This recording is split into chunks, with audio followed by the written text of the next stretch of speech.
And so we do have confirmation of a quorum.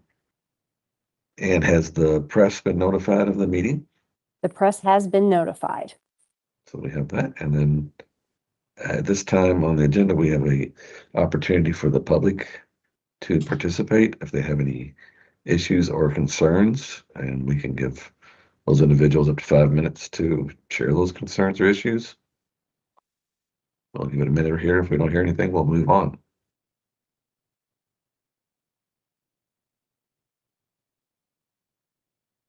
Hearing or seeing none, we will move on to welcome our new committee members.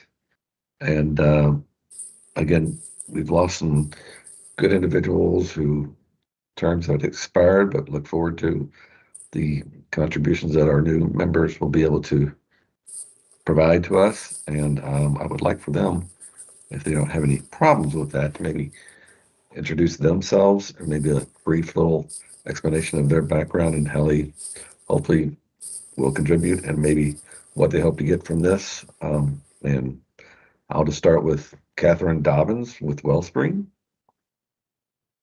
Hi there. I'm Kathy Dobbins, and I am the CEO of Wellspring in Louisville, serving adults with serious mental illness, many of whom are coming from homelessness, and all are at risk of homelessness. We have a number of HUD homeless housing programs, and we have some other affordable housing as well. Our clients live on very limited incomes and need affordable housing to be able to live in our community. So that's a little bit about me. Thank you very much, Kathy. And Marla Guillaume? Close enough. Gilliam. All right. Will you pronounce it for me? Gilliam. Thank you very much. No problem.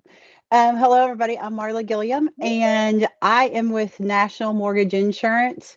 My background, I have been in mortgage lending for over 35 years in Kentucky.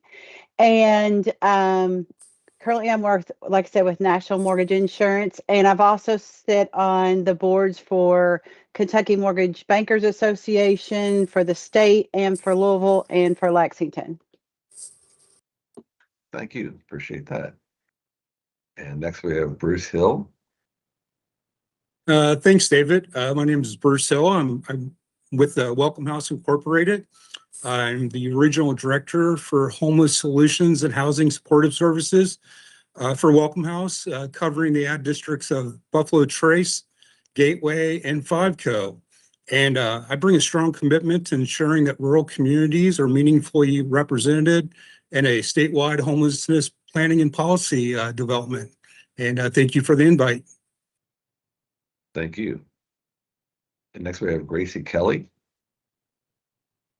Hello, everyone. Sorry, I don't have my camera on. I'm a little late to join. I had busted pipes from the weather, and so my house is flooded, and we have, luckily, ServPro is here drying everything out, but I apologize. I'm excited to join this committee. Like they said, my name is Gracie Kelly. I'm the Director of Government Affairs for the Kentucky League of Cities.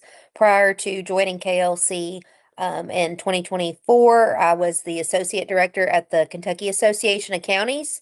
So have quite a bit of experience when it comes to local government throughout my time at KCO. I also attended Chase's law school evening program. So have my JD and worked throughout law school, and that was quite a challenge, but I'm excited to be finished with that and to serve in the director role at KLC. As you all know, cities face a huge challenge when it comes to housing, as does the state and the nation, but we are interested in being partners with this group and with the executive and legislative branch, and figure out how we can help solve some of the housing shortages across the state. Thank you.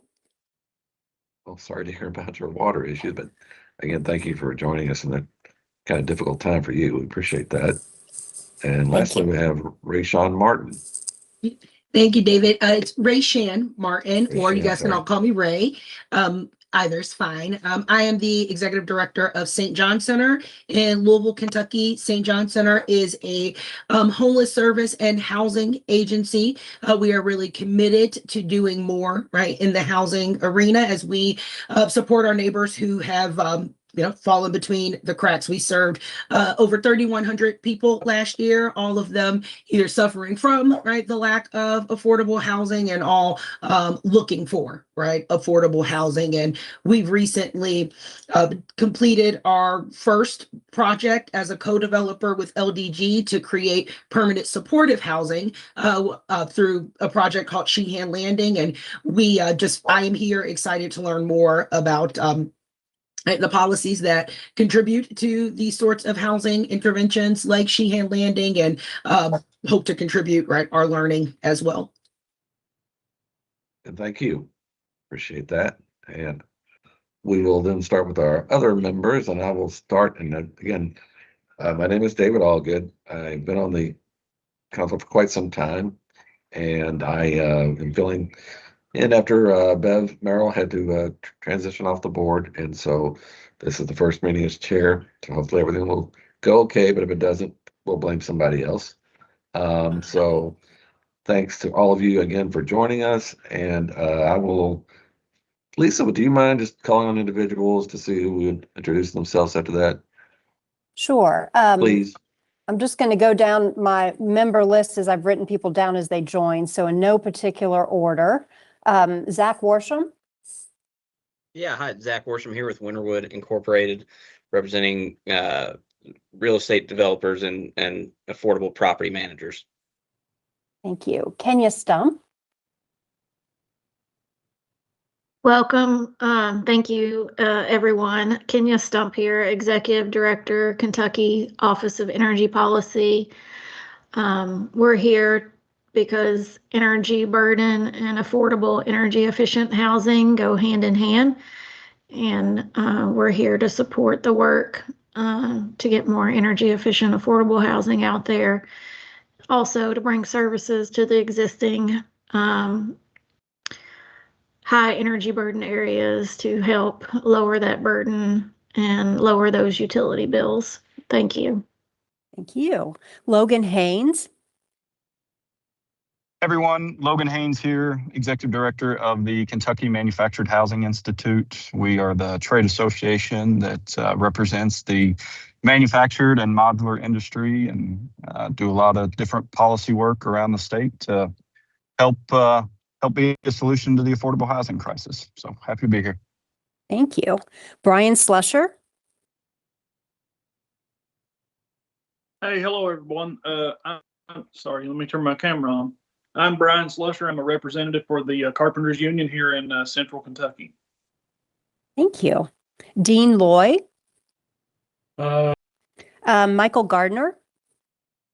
Hello, Michael Gardner, New Directions Housing Corporation. I represent the Urban Nonprofit Housing Organization up here in Louisville, Kentucky. Thank you, Michael. Olivia McGowan.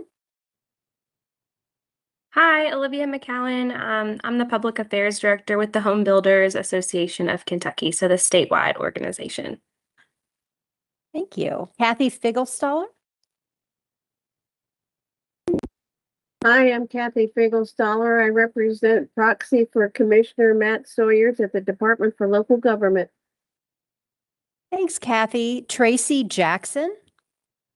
Hi, everyone. I'm Tracy Jackson with the Cabinet for Health and Family Services, serving as proxy for Secretary Stack. Thanks, Tracy. Christina Espinoza. Yes, Christina Espinosa. I'm with the Human Development Institute, or the University Center on Disability for the state of Kentucky.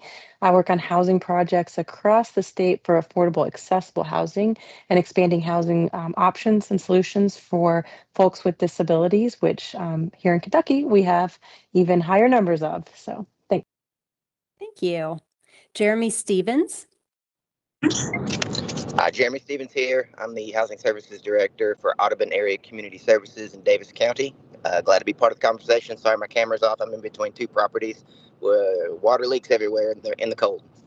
Oh, gosh. Thank you for joining us. Let's see, David, we got you. Craig Potts. Hello, everyone. Craig Potts. I'm the director of the Kentucky Heritage Council and serve as the State Historic Preservation Officer. Our role is to put older and historic building stock back into productive use. So that's why I'm here. Thank you. Scott McReynolds. Hi, I'm Scott McReynolds. I'm the Executive Director of the Housing Development Alliance. Thanks, Scott. I think that is everybody who is a committee member that I saw join. Did I miss anyone? Brian Perry, Kentucky Oh, Department sorry, of Brian. Education. Yeah, that's all right. Commissioner, proxy for Commissioner Fletcher. Thank you. Okay, any other committee members? All right, I'm going to throw it to one of our presenters just to introduce herself. She's not a KHC staffer, although it oftentimes seems like she's with us on everything. Adrienne Bush. Hi, everyone. Adrienne Bush with the Homeless and Housing Coalition of Kentucky. Glad to be with you all today. Thank you. And then we have various KHC members who will be presenting. So I'll just, Wendy Smith, Kelly Reynolds, I think Curtis is on the call, Stephen, Austin. I think that is everyone besides me. I'm Lisa Barron, and I'm the KHC staff member who staffs the committee. So if you ever need anything, I think you'll have my email. Please feel free to reach out to me. And with that, has everyone on the call been recognized? I think so. All right. Thank you for doing that, Lisa. I appreciate that. Sure. Thanks everyone for introducing themselves. And right now we're going to go to consideration or approval of the minutes. I should have received these a while back. If no one has any additions or subtractions or anything, we can entertain a motion to approve the minutes. Someone would like to make that motion? Motion to approve. It's Kenya Stump, motion to approve. Thank you. Is there a second? Second, Tracy Jackson. All in favor, say aye. Aye. Aye. Opposed or abstentions? Motion carries. Thank you all. And next we'll move on to our legislative update from Adrienne. And we'll say that I attended the day in Frankfurt that the coalition had last week, 2 weeks ago, which was very well attended, and met with some legislators. And I think we got the point across that we're trying to improve our affordable and, our case, accessible housing options. And Adrienne will give us a legislative update. So it's all yours, Adrienne. Thanks. Sure. And thank you, David, for attending. And thanks to a lot of folks on this call who were able to participate in Housing Works Day, which feels like forever ago. It was a couple weeks ago. Early in the session, our state legislature returned the first full week in January for the 60-day budget long session that has to end by April 15th. So the big thing, of course, is passing a 2-year budget, but also one of the hot topics is, fortunately for us, housing supply in particular.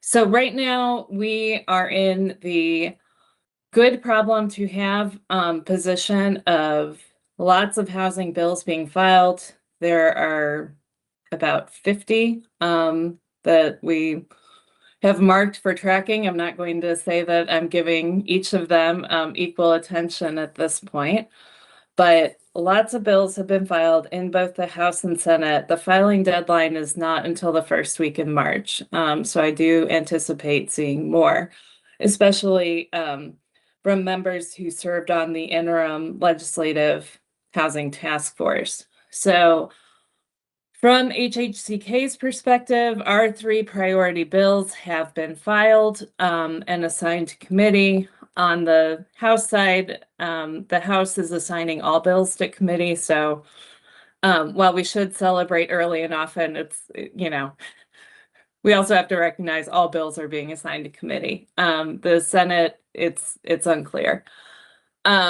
I should probably look up the rules and see what they're doing. Last year, they did not assign all bills to committee, I don't believe. So, from our perspective, we are supportive of House Bill 333, which is Yes in God's Backyard, which would streamline planning and zoning for faith-based institutions that wish to develop affordable housing or shelter on their property. This bill was filed last year by Senator Higdon. It passed the Senate and ran into some complications on the House. This year's version is being introduced in the House by Representative Pollock. And as the idea floated the last session, and different stakeholders weighed in, needs to happen with the legislative process. It is a more narrowly tailored version of what was filed last year. There is a limitation on the number of units, 24. It also needs to be, for properties to be eligible, it would need to be in commercial or industrial zones. And so we feel like this is a good, middle of the road policy that will help certain affordable housing projects have been done, just remove a piece of red tape. So anyway, it has been assigned to House Local Government, has several co-sponsors on it. House Bill 338 concerns expungement for dismissed evictions.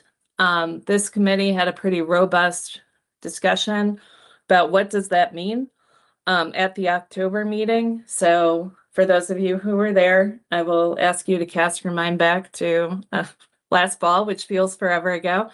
But for those of you who are new, these are eviction actions that never actually make it all the way through to judgment and repossession of the property. They may have been filed in error. The tenant or renter may have made good. They may have been late on the rent, but then they paid up. Or there may have been some other mistake. So the judge does not, the eviction does not go through. The judge dismisses the case. So in doing research around tenant protections and talking to our members, this has come up a lot. Evictions are a barrier to securing housing in the future, for sure. But it seems especially unfair when the eviction didn't actually go through and it was dismissed. And so this bill has been filed by Representative Whitten, who was co-chair of the Housing Task Force, also has a good complement of sponsors. Another provision of the bill would allow for the removal of minors who were improperly listed on the filing, since they couldn't legally enter into a contract to begin with. So we feel pretty good about this bill. The other thing I did not realize, shout out to Ben Livingston at Kentucky Housing Corporation. He was able to put together some visualizations. I really had the piece of data in my head through 2019, and then the pandemic happened, that about 40% of eviction filings were eventually dismissed. But in 23, 24, 25, it has really over half of all eviction filings are dismissed, which makes this piece of legislation seem even more common sense from our perspective. And then our third priority bill is around modernizing and indexing the fees that fund the Affordable Housing Trust Fund. So we don't have a lot of housing supply tools in our state. Hopefully that changes with this session. But one of the tools that we do have that really does help develop housing for low and moderate income working Kentucky families is the State Affordable Housing Trust Fund. And right now, since 2007, we are fortunate that we've had a dedicated funding source. $6 of every mortgage fee that's recorded, and then the laundry list of other fees that may be recorded at the county clerk's office. So say a title. That has been the same since 2007. We have not caught up. And in the meantime, funds have remained stagnant, even declined some years. The overall trend line is not great. It's generating about $3 to $4 million annually, maybe $4 million this state fiscal year.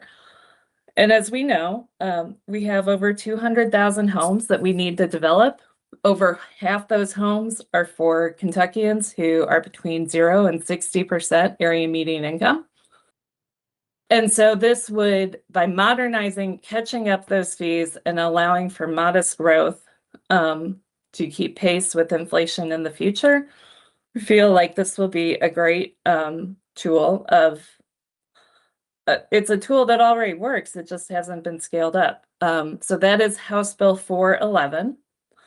And it was filed by Representative Steve Bratcher from Elizabethtown, co-sponsors Representative Witten, and then a handful of other legislators have also co-sponsored it as well. I'm happy. Well, I'll keep going, and then I guess if anybody has any questions, I can answer them or try. I will say that a lot of the bills that have been filed have been proposals for property tax exemptions to try to get at the affordability, especially for seniors. It's unclear which ones. Kentucky can only have 4 ballot measures, and that they can only pass 4 out of the legislative session. But it seems like Senate Bill 51, which has been filed by Senator Mike Nemes from Bullitt County, is the one that is moving early in the session. It has passed Senate, state, and local government and passed the full Senate and is now in the House. And yeah, that's, like I said, lots to wade through. Great problem to have, and I'm happy to take any questions from folks. Anybody have any questions for Adrian? Thank you very much for that insightful update. And maybe, do you mind maybe if we could, when the bill numbers come up, maybe give a little synopsis in the bill number that we can maybe send out to the committee, and that way they would know the number, and then maybe if we need to make the calls, that we can have the bill number and just do a little synopsis of what that bill does, and hopefully we can get some calls generated, particularly those in the rural areas where they could really make a big impact for the bills. Yeah, I would be happy to send that to Lisa. Yes. And then I'm sure Lisa can send it out to folks if that works for everyone. Thank you very much. I really appreciate that. All right. And I've got to hop for a 2:00 meeting. So thanks again. Have a good rest of your day and try to stay warm. Thank you. This is Wendy. I'm sorry, my camera is not working it worked in the last meeting, not in this one. I just put in the chat a link to those visualizations of statewide evictions data that Adrian mentioned. There are several different tabs so that you can look at the data different ways. It's pretty interesting stuff. As Adrian said, it'll show you the breakdown of dismissed versus judgment evictions, which is pretty surprising. It also shows how well the pandemic-related eviction relief worked across the state and how evictions went down during those years. In addition, it's on average about 3,000 households are facing eviction every month in Kentucky.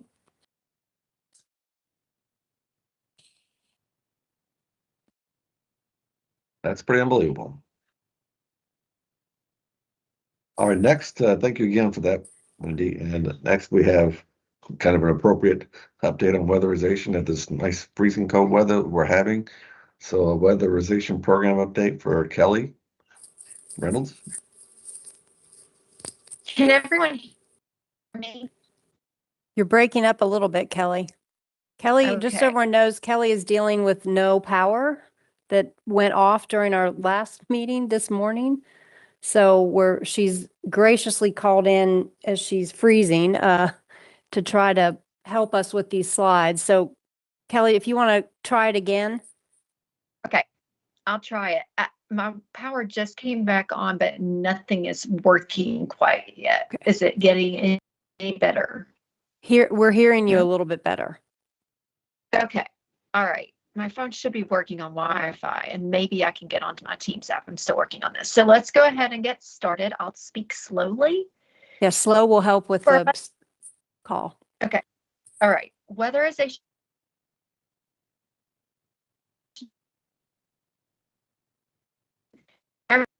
Sorry, Kelly, we've lost you. Yeah. I don't think it's going to work. Well, I can try to go through her slides if you'd like, or we can go to Wendy and then see if Kelly's able, since her power came back on, she may be able to get on later in the meeting. Whatever don't we you do prefer, that? Chairman. Okay. If Wendy's ready, if you're ready, Wendy. I'm ready. Camera won't work, but y'all don't need me. The slides are more important than anything. Thank you very much. Let me get my system up.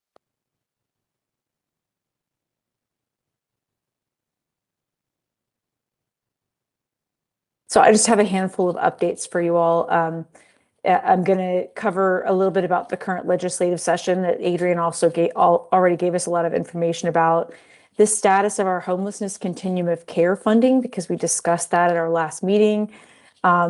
A little bit about our updated multifamily policies, and then making sure y'all know about our Housing Accelerator eGram newsletter.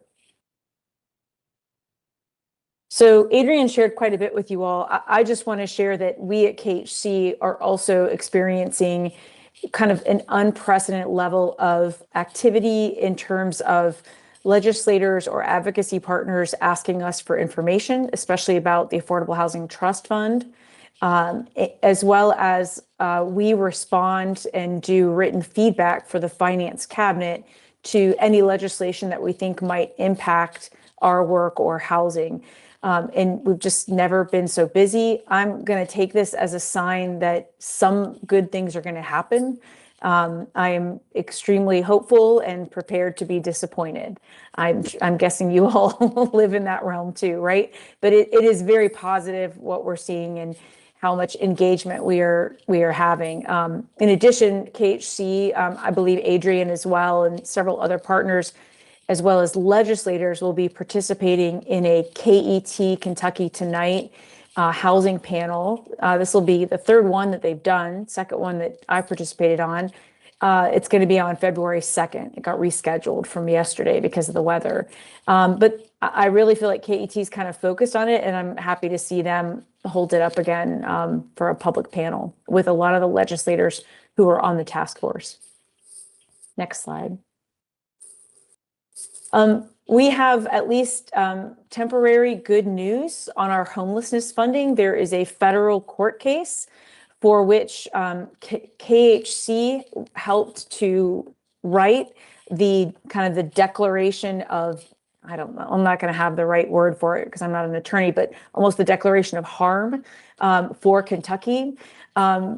Because the Trump administration HUD, the Department HUD, basically sought to upend our continuum of care funding, and we would have lost just tens of millions of dollars in Kentucky.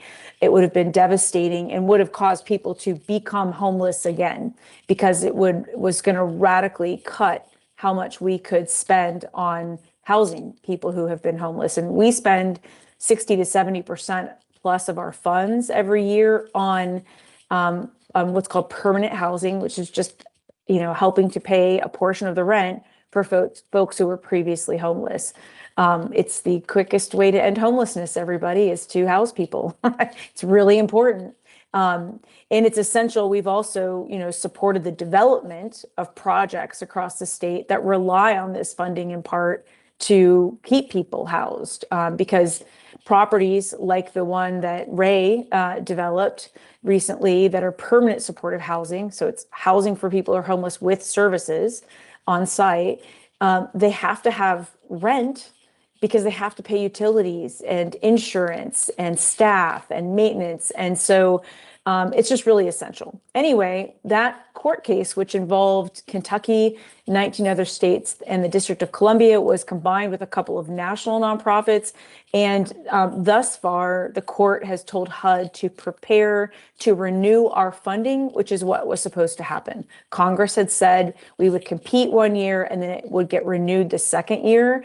And HUD wanted to kind of go back to the drawing board and make us all compete again under different rules when we were all anticipating renewals, and we have leases to renew. So anyway, it looks like, at least so far, this is looking positive, and the draft budget in Congress calls for kind of this phased renewal of projects. It allows the court case to still have impact depending on how it goes, but if things haven't moved forward, kind of each quarter, grants, have to be renewed. It's a long way of me saying, so far, so good, fingers crossed. I don't know if I know some of our folks on this call rely on this funding or will be relying on this funding. If anybody wants to chime in, please feel free. Well, I would just add one thing, Wendy, that some of us have grants that are due to renew right now. And because of this gap, it leaves us in a very challenging position. We're working on some temporary solutions, but that's the kind of thing that's happening. That's a great point, Kathy. I kind of forgot because we don't have any grants that renew until the end of March, but I know Louisville Continuum of Care had some in January. So that's, yeah. Mine, January 30th, we have one that ends. Grant year ends for homeless women with co-occurring mental illness and substance use disorders. It's disheartening to me because if a policy change is desired, you give a long runway for that transition, and that's not at all what has happened.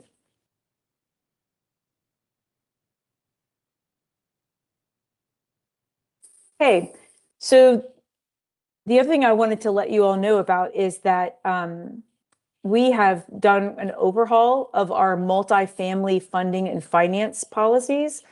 I won't go into every little detail, but I felt like we talk a lot in HPAC in this body about the need to accelerate the housing supply. And one of the things that KHC has been trying to do is to look at where we get in the way and where we are the problem. And we basically looked at 3 major documents with our multifamily programs. Our qualified allocation plan, which is how we allocate low-income housing tax credits, which is by far the most in-demand resource that we have because it brings debt-free equity to development projects. The second document is our multifamily guidelines, which is really where our policies and processes for multifamily development projects, where those are housed. And then what we call minimum design standards, which are the construction and site design requirements that we have. We have looked at all 3 of these.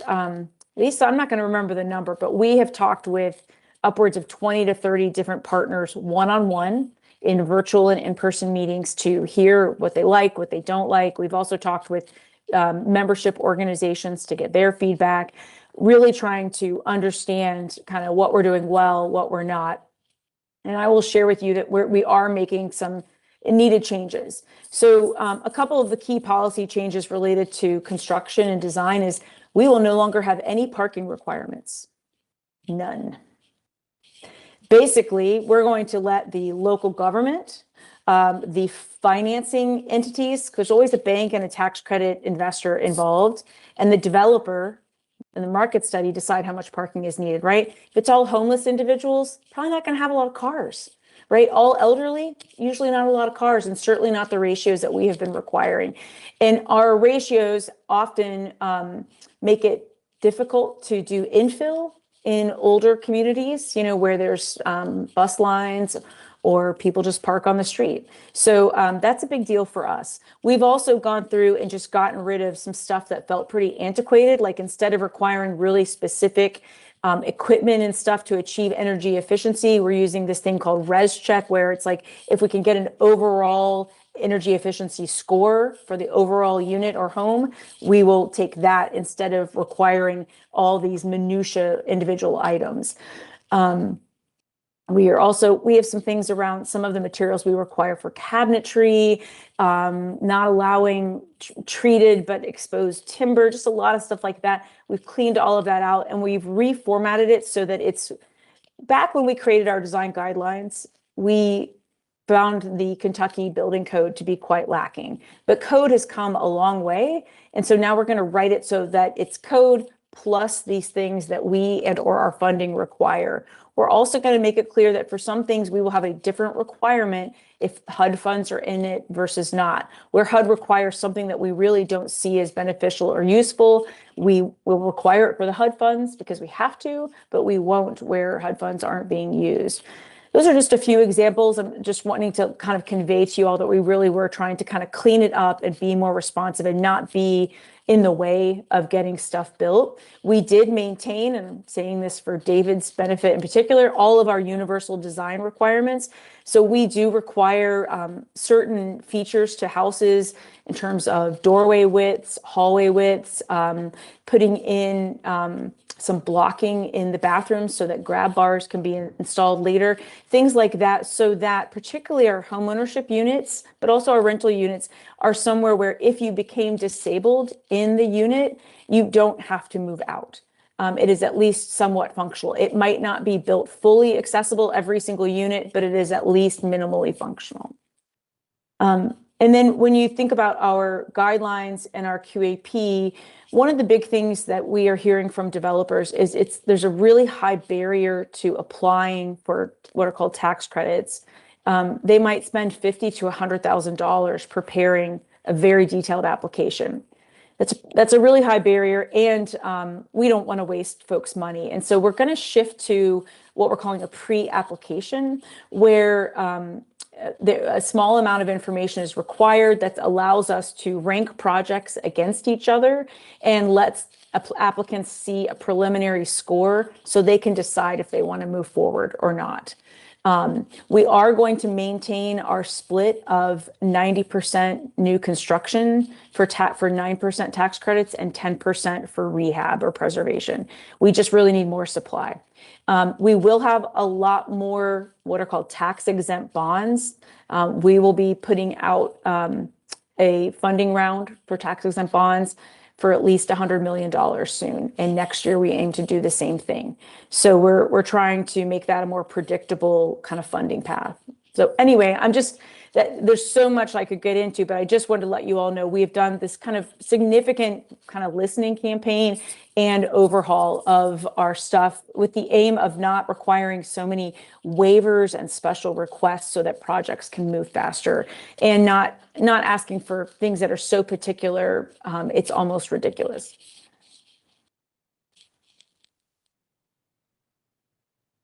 Well, is that it, Wendy? I think I have one more thing, but it's just to let you all know about the Housing Accelerator eGram. Hopefully you've seen this in our other eGram lists.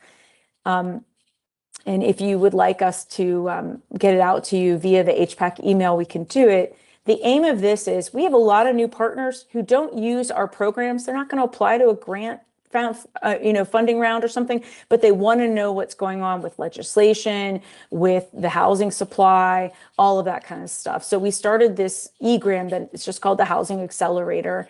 If you'll go to the next slide, Lisa.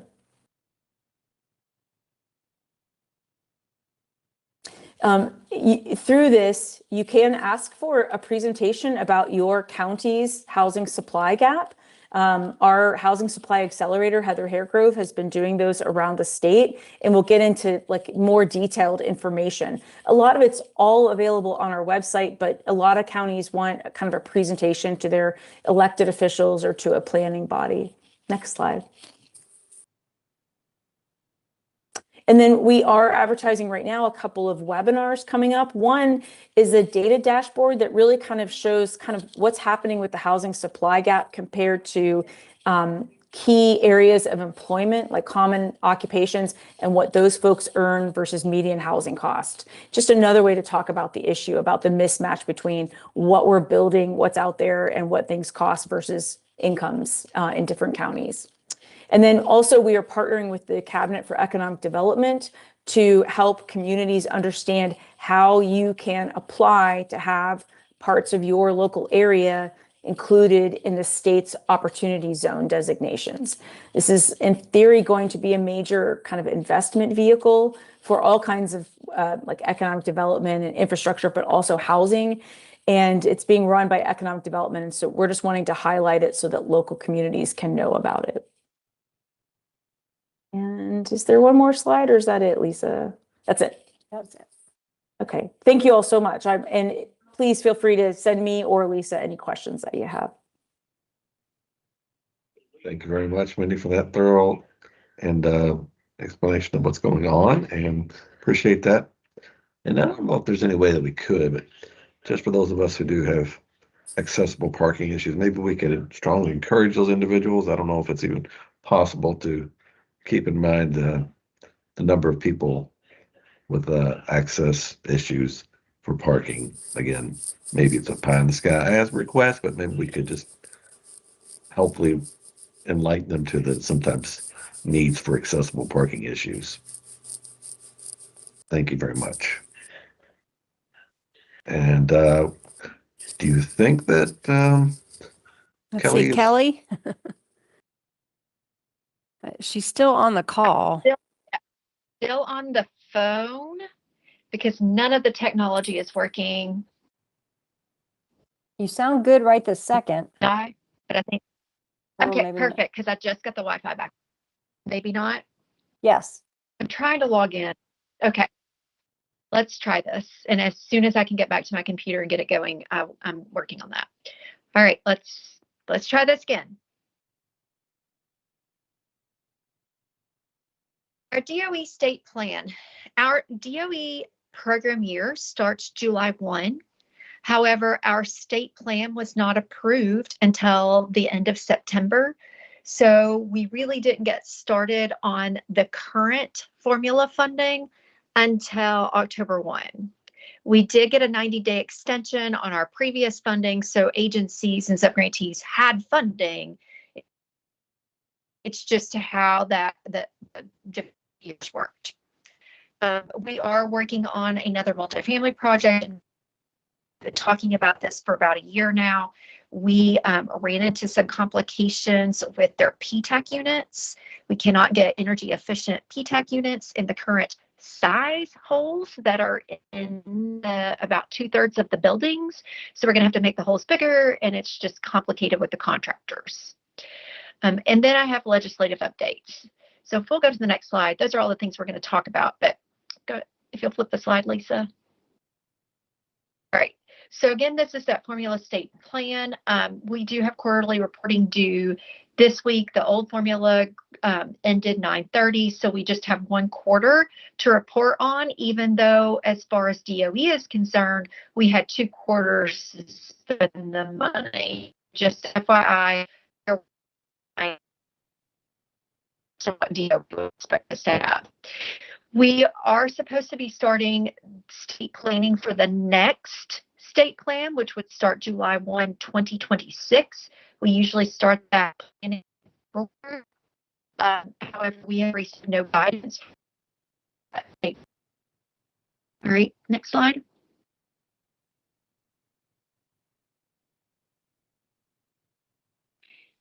IIJA weatherization funding, we have spent about 20% of the funding currently. We have to hit a 30% expenditure and job completion rate in order to receive the last 50% of the funding in order for us to have access to it.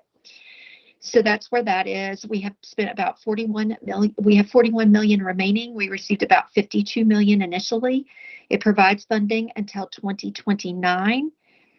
And about 10, we have about 10 million a year left right now. Okay, next slide. Light heat funding.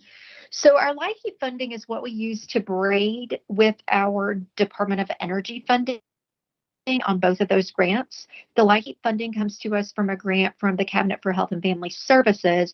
They can carve out 15% of their light heat funding for weatherization, which they do, and they get their funding from Health and Human Services. We received our first allocation for fiscal year 26, which started July 1, 25. We received that last winter, so we were ready to go with contracts on July 1st. However, we only received about $2 million, which is not enough for our subgrantees to stay in business with LIHEAP funding for very long. So they, most of them either ran out of money in September or started really watching where they spent it. So it has impacted job production. We are still waiting on the rest of the allocation for contract on Friday, so we should be getting it into now. That will give us an additional $6 million through 30th, so the subgrantees will be able to increase their productions by quite a bit once they get that. All right, next slide.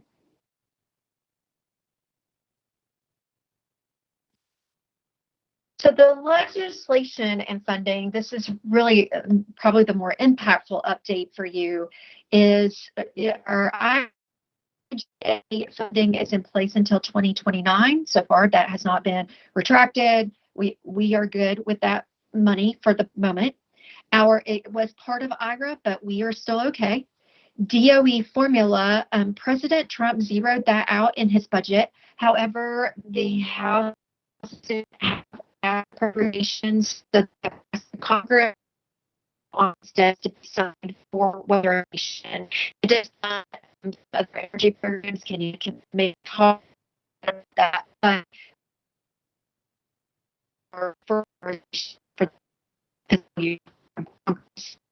news, keep funding out, but sound like Charlie Brown's teacher right. right now. Yeah, Kelly, I think we pretty much lost you. So I think we'll need to leave it there and just, if Yeah. you need to do updates at the next HPAC meeting, Kelly, we'll try it then. She did text me a summary I could read that the biggest takeaway is that the DOE weatherization appropriations pass through the Senate and are on the president's desk to be signed. LIHEAP comes through HHS, and those funds are still in committee. The House bill passed through the committee and should be heard in the House. The Senate bills are getting a lot of support in committee. The lobbyists that Kelly's talked to us about before, and the group that she's worked with to provide some educational information for, they are doing work with Rand Paul's office to get his support. And they are trying to get Kelly in a meeting with his office to help educate. The House bill and Senate bills reauthorize weatherization and increase the average cost per unit. So that'll be really good news because as of now, as Kelly's talked to us about before, the limit that could be spent per unit is so low. I think if I'm remembering correctly, around $8,000. And that just allows a fraction of the work that really needs to be done. So by getting those increases, it could have a very substantial impact. And then Kelly can provide us a more detailed update at the next meeting, if that is okay. Chairman Allgood.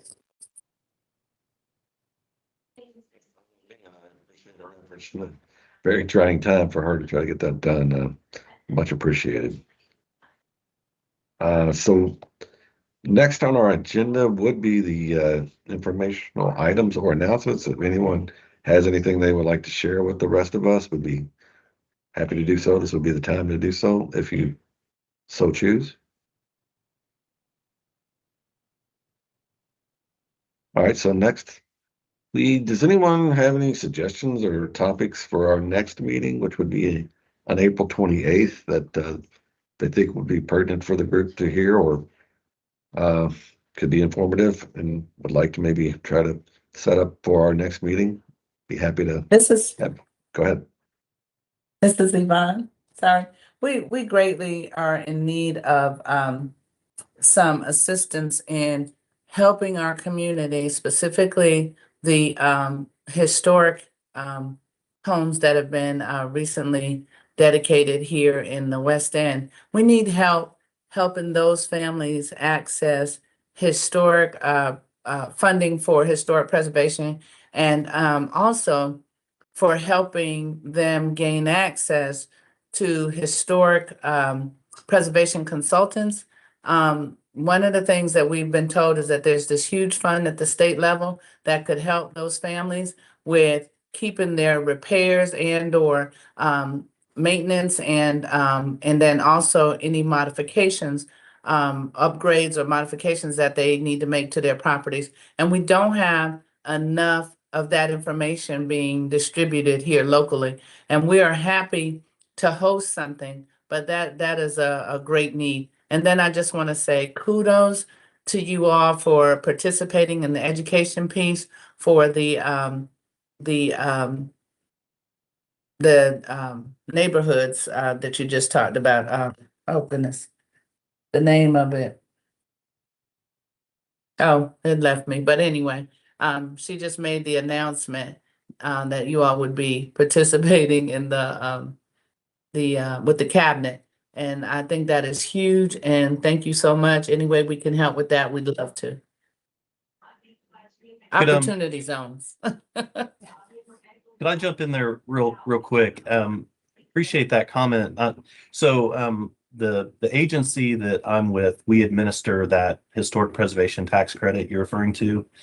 So we have a 30% homeowner tax credit if you're in a listed National Register Historic District. And of course, the West End of Louisville has added some additional National Register Historic Districts, which made a huge number of historic housing stock available for this incentive. We've had a number of workshops in Louisville. It's a big population, so we know we need to keep coming back. Working with the City Preservation Office and Savannah Dar is really important, but we're happy to come back and work with you if you want to connect with me offline. I'm also happy to provide more information in this kind of format to the group if the group is interested in that type of thing. But we have $100 million a year, 25 million, which is set aside specifically for homeowners and is currently going underutilized. So we did 20 workshops last year. We'd like to do even more this coming year. I could add. Fantastic. Yvonne, this is Wendy from KHC. Craig has been very willing to talk with us as well as nonprofits. And one of the things we were unsuccessful with, but we're trying to kind of riddle out was, would there be a way for nonprofits to serve as an intermediary role with low and moderate income homeowners who could access the historic credits, but there's just such a barrier in the documentation and having to spend the money up front, all that kind of stuff. We didn't figure anything out. Craig may have an update on that front because we really just kind of introduced everybody, but there were several Louisville nonprofits who participated in some conversations with Craig about that. Yeah, we were working specifically with PNC Bank because you have to have a for-profit kind of banking partner if you want to monetize those credits and not use them yourself. We've also looked at ways to simplify the application process. These are tax forms, and anytime you start to deal with taxes, it can get pretty bureaucratic and complicated. And we've really worked hard to find ways to streamline that so it's not so intimidating to your average homeowner, because these forms are kind of intimidating. They are, we'll admit it. So those are the types of issues we want to work through with professionals who are working every day in these neighborhoods to see how we can sort of better reach these homeowners so they can utilize this credit. Craig, who are you with? So I'm the director of the Kentucky Heritage Council. So we're in the executive branch of state government. So we're in the Tourism, Arts, and Heritage Cabinet. And so Yeah, we do a lot of different things, but one of our main programs is administration of the historic rehabilitation tax credits. Okay. We want to help in that space, and we are definitely open, and we have a large space that can host a number of people. We can get up to 70 seated comfortably. So any way that we can help, and we have a tremendous ally in the community that has software that can simplify any application process and make it almost standardized. So if you haven't met Ben Reno Weber, we've been talking with Councilman Ben Reno Weber about how we can do something to simplify an application process on this particular topic. And that's something that we could bring that software team along with us. If you've already done that, that's great. But we would like to have the kind of session with the community where we're able to walk folks through what to do. And I'd love to talk to you more about that. Yeah, we're always open to new ideas. Let's find a time for us to come over and do a presentation. We love doing that. Okay. Sometimes it's hard to reach communities when you don't have someone who can kind of shepherd that. And so having someone like yourself who could, introduce us to a new group of potential users would be fantastic. That's great. Thank you so much. I can make sure that you both have each other's contact information after the meeting also. Okay, great. I just think we saw the purpose and spirit of what this committee is trying to do and created a dialogue so that hopefully will benefit some individuals with some, as we know, urgently housing needs in this state. So anyone else have any other issues or things that they can think of for our next meeting in April that would be beneficial for us? I think to Ray, do you have your hand up? I do. And I don't know if I would describe it as an issue just yet, David, and it may not be appropriate for April, maybe the following, but I would be interested in the 1915 RISE initiative being in the Medicaid Academy that KHC is sponsoring being an agenda item in this space, right? As it is an opportunity, right, that we've been informed that could help service providers, right, incorporate more services in housing to create that permanent supportive housing model for people with severe mental illness. So if there's opportunity to put that on the agenda, I'd love to learn more about that. I'd like to learn about that myself, so I think it's a great idea. So again, maybe not April, but perhaps the one subsequently to that. But again, if you all have any issues that you all would like to see, you can always send it to Lisa and we can hopefully get that on the agenda for the next meeting. And any other issues or concerns? Mr. Chairman, I'll just point out the next meeting in April will be in person for the new committee members. That's at Kentucky Housing Corporation. And if you need the address, I can make sure that you have that, but it'll be in our boardroom and we can give you instructions of how to get there. But with HPAC meets 4 times a year, 2 times we meet virtually and 2 times we meet in person. So our next meeting on April 28th will be in person at KHC. Thank you for clarifying that. If there are no other items or areas of concern, I'll entertain a motion to adjourn the meeting. Someone would like to make that motion? So moved. It's Craig Potts. Thank you. Is there a second? Second, Zach Morrison. Thank you again. All in favor, say aye. Aye. All right. Any opposed or abstentions? Motion carries. Again, thanks all of you all particularly some of you all